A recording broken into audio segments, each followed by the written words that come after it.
Welcome back to Studio 10. You know what time it is. It's spring fever time. The #1 symptom of the spring fever is, of course, that deep down itch to travel. But before you make your plans, we have some great tips from travel expert and blogger Sarah Evans. Take a look. Sarah Evans with us now. I hope you're Dr. Sarah Evans, because Holly and I have the spring fever, doctor, and we got it bad. We need a prescription for fun. How do we treat it this year? Hi, how are you? So, you know what? You need to treat it with doing a couple things. You need to book a trip and you need to figure out how to save when you're there. So, you know, as travelers, we budget for hotels, airfare, and excursions. But one of the things that we often forget to budget for is dining out, and that can be the most costly of all. So there's an amazing website called restaurant.com.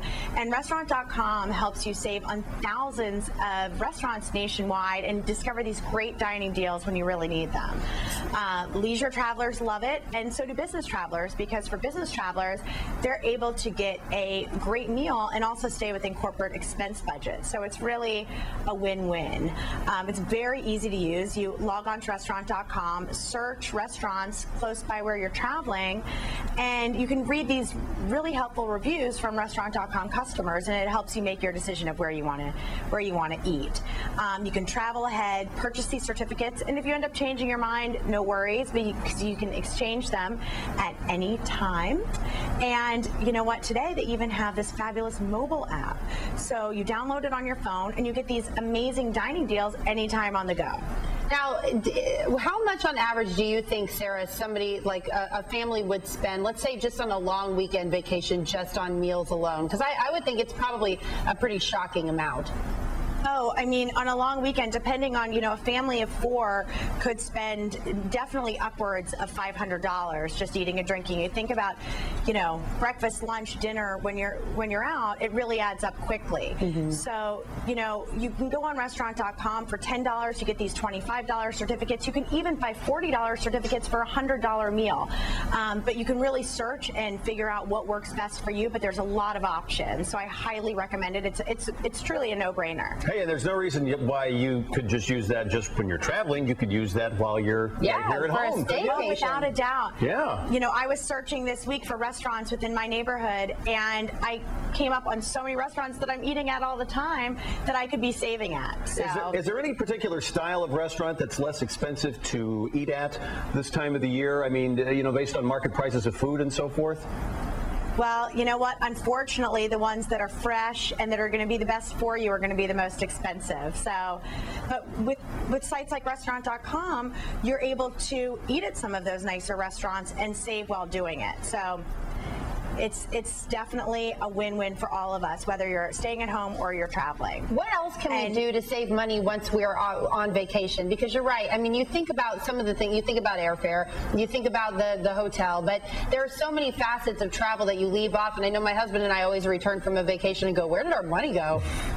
It's very, very true. I mean, and a lot of the most buzzed about destinations today are places like the Guinness Storehouse in Dublin, Ireland. You're taking a flight that's across the pond, so to speak, but there are ways to save. The Guinness Storehouse, I love it, and everybody's talking about it right now because it's the official home of Guinness, and who doesn't love Guinness? And it's a 7-story building in the heart of Dublin, and they have this amazing view of the city. They have a gravity bar, 360-degree panoramic views of Dublin. There's a connoisseur bar, which lets you taste the different varieties of Guinness.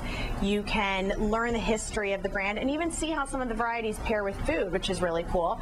And you can take home with you a certification on how to pour the perfect pint. So at all your summer barbecues, you can have a new skill. See, the problem is if I booked a trip there, I would never come home ever. I would stay there forever. Before we let you go, what is you said it had a gravity bar? What is a gravity bar? So the gravity bar, that's the name of the bar, and it's a glass structure that's on the top of this 7-story building that's the official home of Guinness, which is actually the #1 visitor attraction in all of the country.